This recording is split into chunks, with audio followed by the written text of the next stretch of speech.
Hello. Hey, how are you doing today, Brad? I'm good. How you been? Absolutely fantastic. Man, I'll tell you what, I love the way that you put thoughts into people's heads. I call it planting, because when you do a book like this, ordinary people change the world. I mean, that to me says it's time for us to look out at ordinary people and stop basically idolizing those that are already famous. That was the mission. And listen, I wish I could say it was, completely selfless. I did it for my kids. Yes. I did it for my own selfish reasons. I wanted my kids to have better heroes to look up to. I wanted to teach them how to be good people. And, I tell them all the time, if you want to be a hero, you got to help someone. Having $1 billion company doesn't make you a hero. You got to think of someone beside yourself. So that's where we started the series. As you know, we've talked about it many a time. We started with I Am Amelia Earhart and I Am Abraham Lincoln. We did I Am Rosa Parks and I Am Albert Einstein. My son loves sports. I said, forget millionaire overpaid athletes. Here is I Am Jackie Robinson. No. And my youngest son, who loves being creative and Legos and drawing, I did I Am Jim Henson and I Am Walt Disney. Our daughter loves our dog. Here's I Am Jane Goodall. And now we're 32 books in the series, 10 years into it. I can't even believe it's been that long, but it's just been my mission as a parent to just try and teach them how to be better people. And you invite those to step into that part of your life. That's the thing that I love about it, is that you're not afraid to release what you're feeling and what you are experiencing. Whereas other writers, well, let me just shove it underneath my bed or put it up in the attic. Nobody needs to feel this. Listen, Arrow, my first book that I ever wrote got 24 rejection letters. Oh, man. There were only 20 publishers. I got 24 rejection letters, which means some people were writing me twice to make sure I get the point. But I said, if they don't like that book, I'm going to write another. And if they don't like that book, I'm going to write another. And the one thing I know is, if you want to be happy in life, if you want to have your dream, you got to admit what you love and what you want. And that's a scary thing to do, because if you admit what you love, you may not get it, but it is the only answer. Do you see yourself as being a historian or an archaeologist? Because you're digging up things that many of us have long forgotten. Oh, I like that question. I'm not sure I see the difference between them. That, I like history, but I do like digging up the stuff you've never seen. I mean, even in Ruth Bader Ginsburg, the newest book, yes, I love finding the story that no one's heard about her. That to me is the fun. Is a story. We all think of her as this serious Supreme Court justice, right? And I guess I could write a book about that, but we don't want any politics in our book. Right. We put Amy Coney Barrett in, we put Sandra Day O'Connor in this book. What I loved was the story no one knows. What I loved was when Ruth Bader Ginsburg was a little girl growing up in Brooklyn, New York, that all she wanted to do was go on adventures and climb trees and play tag. And it's a time when girls aren't supposed to do that. You can't do that. That's what, you would think they would say back then. And it's her mother who helps break the stereotype, because she takes young Ruth to the local public library and says to her every Friday afternoon, Ruth, you can pick out 5 books. And among the ones she loves most are the ones about real heroes, Amelia Earhart, Harriet Tubman. Wow. And in that lesson, she gives her daughter one of life's great lessons, which is there's absolutely nothing that a girl can't do. Wow. Well, and you got to work with her too, the daughter. Yeah. So, when we did I Am Jane Goodall helped us with the book. When we did I Am Dolly Parton or I Am Billie Jean King, we got help from them. Even John Lewis was helpful with our Dr. King book. We've been very lucky, but this was the first hero who I knew the hero, Ruth Bader Ginsburg, before we were writing about her, because her daughter was one of my mentors in law school. Oh. And, it was incredible because I did events with her. I knew her, the family helped me with the books, but, one of Justice Ginsburg's clerks was one of my close friends. And when she got married, my friend asked, she needed 2 witnesses for the wedding certificate. And she asked Ruth Bader Ginsburg to sign, be one signature, and me to be the other. And I'll never forget being in that back room. Ruth Bader Ginsburg's there, and my friend's in her white wedding dress, and Justice Ginsburg signs the wedding certificate. And I looked at my friend and I was like, come on, do you really need me now? Like, you got it. It's official. And I think it's going to be just fine. My one regret is I never got to tell Ruth Bader Ginsburg that we were doing a book about her. Wow. What do you think she would have said? I think, every time I spoke to her, she just was like, she was just a sweet little old lady. Yep. Thank you. That's it. I think she'll be I think she was always surprised by how much people loved her, what an icon she became. She was surprised by Kate McKinnon doing her on Saturday Night Live. I think she just sort of said thank you. Well, she was so down to earth, so ordinary, and like it says, ordinary people.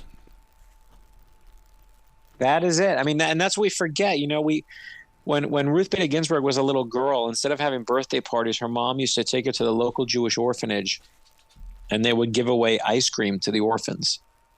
And what she learned there from her mother was that's how you make change. You make change yourself. And that's not a lesson she got from law school. It's a lesson she got from her mom. Yeah. And, you know, she used the law to make change. That's how she put good in the world. And that's all these books are to us. Yeah, yeah. It's our way of putting good into the world. And we just use these books to do it. I love the way you say that, you know, you're proving to the world that little girls can go out and play. And right away I had a picture of little Hannah, who lives across the street from us. And her mother is out there with her every day. I mean, she's climbing ladders. She's doing her own thing, little baby Hannah. I mean, she's maybe not even 2 years old yet, but she's out there doing her own thing. And I find so that I want to transition this book to them so that she can keep teaching that to her child. Well, that's what I love. You know, as I said, this is now our 32nd book in the series. When I first went to the publisher and they said, oh, it's so adorable. You want to do I'm Amelia Earhart and I'm Abraham Lincoln, 2 books for your kids. How nice and adorable. Yep. And I said, no, you got it all wrong. I want to do 100 books. And I love the fact, I love the fact that people use our books now to build libraries of real heroes for their kids, their grandkids, their nieces, their nephews. And as you just said, just for your neighbor, someone you see who needs this story in their life. People donate them to their local schools. I love the fact that people build these little libraries from the Ordinary People Change the World series. Writing a story, how does it come to you? Are you sitting on the sofa and it just comes to you? Are you walking through the public? What is it that makes you go to, well, this is the next book? You know, I always think the best stories are the ones you can't shake. So, you know, it's the one where, like, I'll dive down a couple rabbit holes and I'll look at things, but I'm like, that's interesting, but I stop thinking about it in a day. And you all know that story, you know, something you've been scrolling on Instagram or anywhere else that you're still thinking about 3 days later, 4 days later, a week later, a month later. That's the story you got to tell. That's the one that you can't get out of your head. And that's how I always find the next story. I just go with Ruth Bader Ginsburg was the #1 most requested hero from kids over the past few years. #1. I can't, she died obviously back in 2020, never thought for a second that this was going to be, I thought she reached the kind of peak of her popularity, but for whatever reason, she came roaring back and we listened to kids. Yeah. So I started looking into her story and just said, you know what, this is going to be a really fun one. And when I heard those stories about her as a kid, I was like, oh, this is going to just be perfect. Do you ever worry about being in a position of woke? Because this woke generation is just, it feels out of control. Yeah, listen, I mean, I think that the word woke has been used to kind of, I understand what it is, but I feel like it's been manipulated to kind of fear and scaremonger. Yeah. Like, is it woke to tell the true story about someone? I don't think so. I think you got to tell it. I take my books. I go from Fox News to CNN. Mm-hmm. I go from Glenn Beck. I go to NPR. Okay, with the same book. Yeah. And everyone's like, "Yep, this is the story we should tell." So. I don't know. I'm just telling the right story. And I love the fact that there's no politics in our books. I love the fact that, we don't do that. What I don't like is when you see people manipulating the facts to their own ends. That to me is something bad. And you know what I see? Honestly, both sides do that. Everyone plays and picks they cherry pick from what they want. They say, don't tear the statues down. We got to have all our history. And I don't want people tearing down statues either. I think you got to give context to them.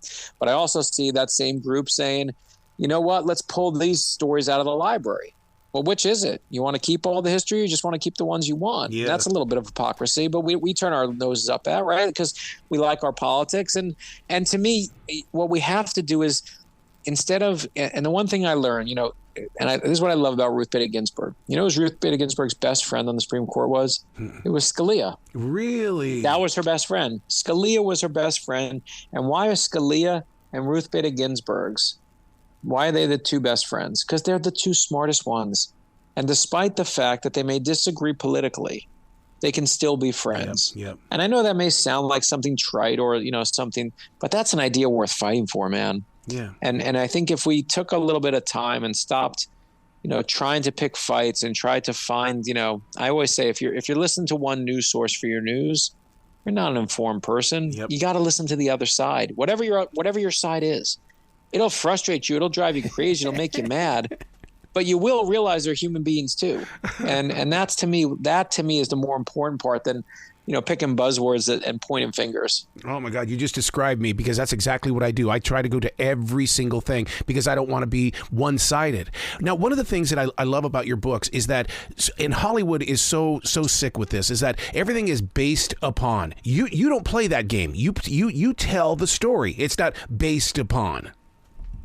When I see those words in a Hollywood movie, my brother, based on a true story, my first thought is, this is a lot of nonsense, right? Like, it just is. Based upon means we didn't tell the full story. We told the good parts we like, and then we added other parts that, suit the story better. So don't get your history from Hollywood movies. Hollywood has its own agenda, and their agenda is to keep you happy and to keep you buying tickets. What I love about our kids' books, and these are books ages 4 or 5 years old, about 12 years old, is even though they're for such little kids, we show you all the failures. We show you all the elections Abraham Lincoln lost and George Washington lost. Yeah.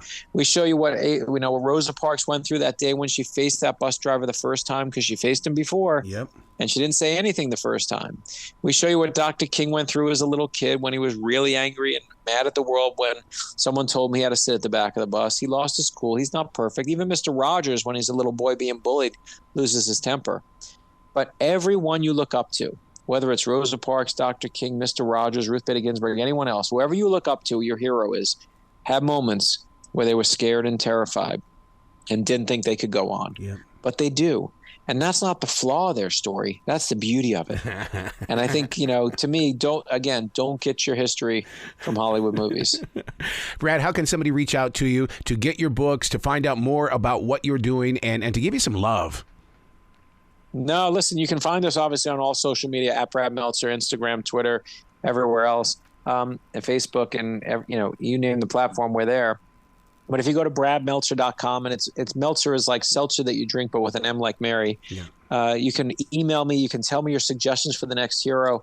I always love hearing it. We listen to our readers and listen to friends like you who have been with us from the start of this series. And I really do. I think it's important to hear what people are looking for and what they're searching for. When we looked around and saw how cruelly we were treating each other, that we need more kindness in the world. That's where I Am Mr. Rogers as a book came from. So, communicating with us and emailing us and telling us that stuff is vital to us. So thank you for it. Oh, man, you got to come back to this show anytime in the future. The door is always going to be open for you. Well, I appreciate it. But what I appreciate is all the people who use these books to kind of do something good for their kids and their nieces and their nephews. That's the beautiful part. I love the people. For 10 years now, it's very hard to change the minds of adults. Oh, boy. But we have spent 10 years arming a generation of kids with lessons of kindness and perseverance and generosity and humility, like these great American values that need to be brought back. And I'll tell you what, I love that fight every single day. It's worth it. Well, you be brilliant today, okay, sir? Thank you, my friend.